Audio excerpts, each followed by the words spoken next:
وہ ہے میرے بھائیوں قرآن حکیم کا 2/3 حصہ جو ہے وہ مکی قرآن پر مشتمل ہے اور 1/3 حصہ مدنی قرآن پہ ہے۔ مکی قرآن جو ہے اس کا مرکزی ٹاپک عقیدہ توحید، عقیدہ آخرت اور عقیدہ رسالت ہے، جبکہ مدنی قرآن جو ہے یہ ایڈریس کرتا ہے امت محمدیہ صلی اللہ علیہ وآلہ وسلم جو ایک امت کی فارم میں سامنے آئی، اس کے لیے گائیڈ لائنز کیا ہیں، شریعت کے احکامات کیا ہیں۔ شریعت کا جو بلو پرنٹ ہے وہ سورۃ البقرہ ہے، اور اس کے جو تکمیلی احکام ہیں وہ سورۃ النساء اور سورۃ المائدہ کے اندر آئے ہیں۔ اسی طریقے سے پارہ نمبر 28 آلموسٹ پورے کا پورا جو ہے وہ مدنی قرآن ہے اور بڑا امپورٹنٹ ہے، خصوصاً جو نبی صلی اللہ علیہ وآلہ وسلم نے ریولوشن بلند کی تھی، اس میں جو جہاد والا عنصر ہے اور پھر منافقین سے جو مسلمانوں کو تکلیفیں اٹھانی پڑیں، ایک جماعتی زندگی میں اس طرح کے ایشوز کو کیسے ریزالو کرنا ہے، وہ قرآن حکیم کا بڑا اہم ترین پورشن ہے جو پارہ نمبر 28 ہے، وہ سارے کا سارا مدنی ہے۔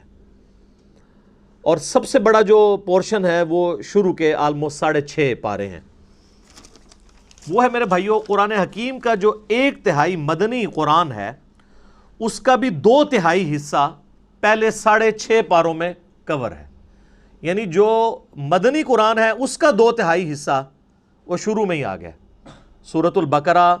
سورہ آل عمران، سورہ نساء اور سورہ المائدہ۔ اور اس کے پیچھے حکمت یہ ہے کہ چونکہ اکثریت مسلمانوں کی بعد میں آنے والوں کی وہ نسلی مسلمان ہیں، اور نسلی مسلمانوں کے لیے بنیادی چیز شریعت کے احکامات ہیں، اس لیے اللہ تبارک و تعالیٰ نے جو مدنی قرآن ہے جس میں شرعی احکامات آئے ہیں ایک آئلی زندگی کے لیے، معاشرتی زندگی کے لیے، وہ قرآن حکیم میں مصحف کے اندر شروع میں وہ حصہ ڈسکس ہوا ہے۔ اور دوسری چیز، مسلمانوں کے سوا اگر کوئی اور امتیں ایڈریس ہو سکتی تھیں کہ جو خدا کی ماننے والی ہیں، گاڈ میں بلیو کرنے والی ہیں، وہ جیوز اور کرسچنز تھے،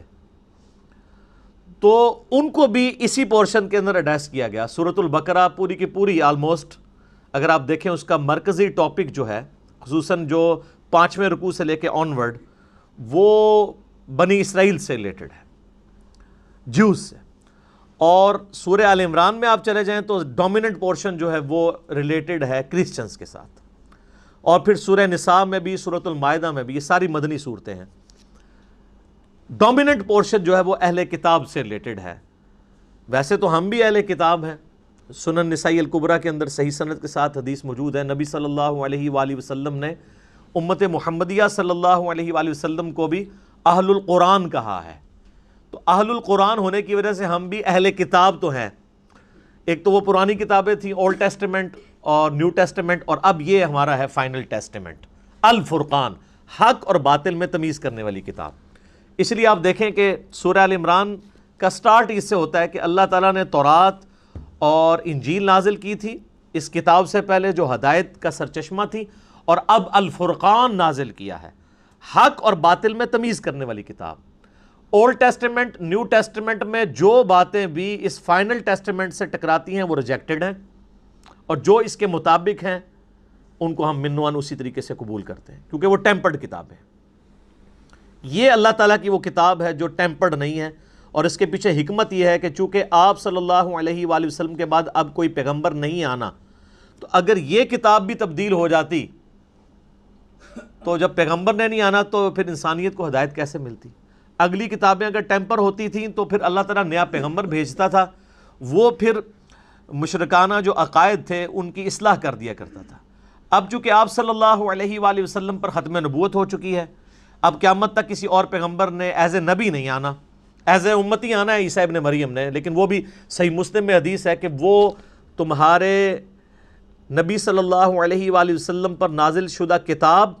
اور ان کی سنت کے مطابق فیصلہ کریں گے، وہ بھی امتی کی حیثیت سے آئیں گے۔ اب پیغمبر کوئی نہیں آنا، تو اگر اب بھی دین میں بگاڑ آئے، کتابیں اگر چینج ہو جائیں، اللہ کی طرف سے نازل کی ہوئی کتاب، تو پھر اصلاح کون کرے گا؟ اس لیے اللہ تعالیٰ نے اسے محفوظ کر دیا، انا نحن نزلنا الذکر وانا لہ لحافظون۔ بے شک اس الذکر، دی ریممبرنس،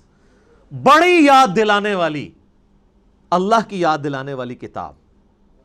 اس کو ہم نے نازل کیا اور ہم ہی اس کی حفاظت کرنے والے ہیں۔ تو اس کے اندر حکمت ہے، چونکہ نبی علیہ السلام کی نبوت قیامت تک کے لیے ہے، لہٰذا آپ صلی اللہ علیہ وآلہ وسلم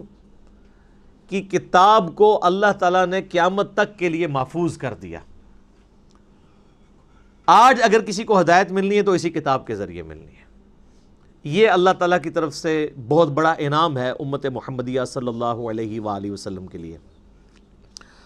تو جیوز اور کرسچنس کو ایڈریس کیا گیا اس مدنی پورشن کے اندر، مسلمانوں کو ایڈریس کیا گیا۔ ظاہر مسلمان بھی اہل کتاب اس اعتبار سے ہیں کہ ہم بھی اہل القرآن ہیں، قرآن بھی اللہ کی کتاب ہے، نہ صرف کتاب ہے بلکہ کلام بھی ہے۔